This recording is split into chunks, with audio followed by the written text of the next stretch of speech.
Continuing on with the second activity, focusing on detail specifically, um, compare and contrast on the topic of a fluid situation, the Korean War.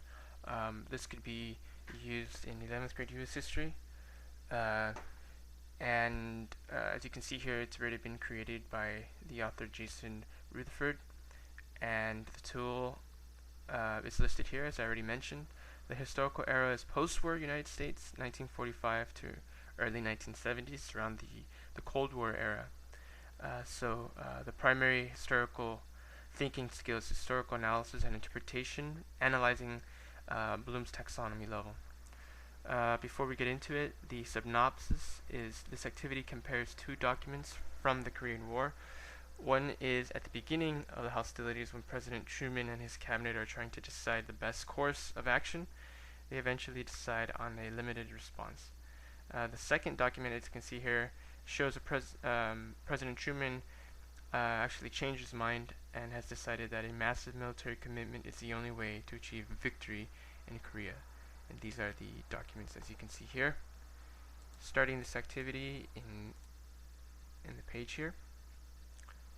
As you can see here, comparing and contrast a fluid situation, the Korean War, it states here that this activity is meant to introduce documents to how the U.S. government handled the beginning stages of the Cold War, when President Harry S. Truman introduced the principle of containment.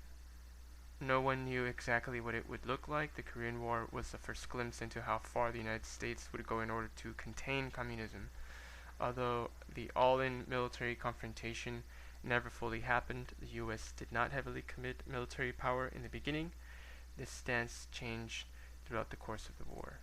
So as you can see, starting off this activity, analyzing these primary source documents where President Harry S. Truman and his administration proposed a limited response to the situation in Korea.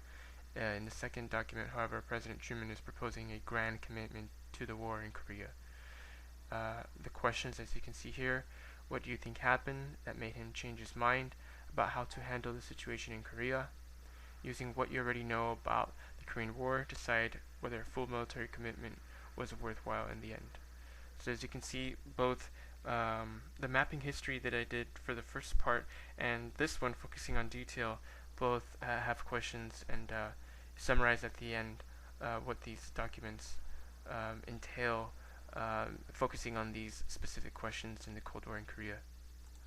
So as you can see here, after students have finished answering those questions based on the document readings, it states here that the Korean War was quite a hotbed for political dissent within the United States and especially in Washington. President Truman changed his objective in the fall of 1950 from repelling the North Korean army from South Korea to invading North Korea and occupying the nation. This objective was nearly successful, but the Chinese entered the war in support of North Korea in October of 1950.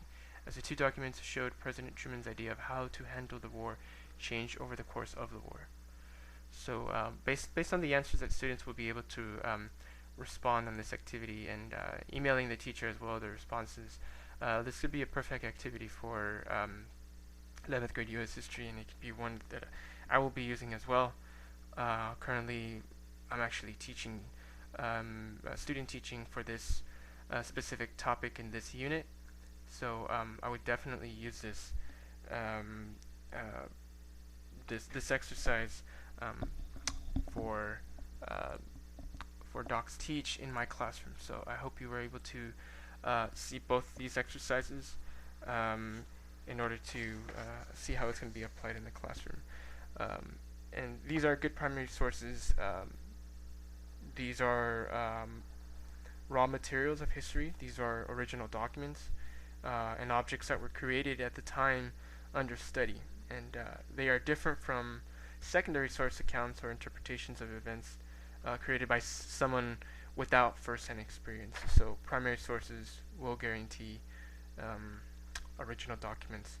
So as students will be examining the primary sources given in Docsteach, they'll get a powerful sense of history and the complexity of the past. Docsteach will also um, uh, be able to help students analyze these primary sources and guide them towards higher order thinking and better critical thinking and analysis skills, as you can see here on the Bloom's taxonomy analyzing. So these are the two primary sources that support the learning objectives, and these are accessible to students on this site. And it's important to consider how students can compare these items to other primary sources as well, or secondary sources to measure their validity, or see what other sources maybe have missed, or maybe this one have missed. But identifying, through this analysis tool and these questions allow students to analyze these primary sources. So students will be able to engage with the primary sources, and by also encouraging students to speculate about each source, the creator, and the context. This will promote student inquiry. What was happening during this time period? What was the creator's purpose in making the primary source? What does the creator do to get his or her points across? What was this primary source audience? What biases or stereotypes did you see? Also, students will be able to test their assumptions about the past using these primary sources, using information that students already know.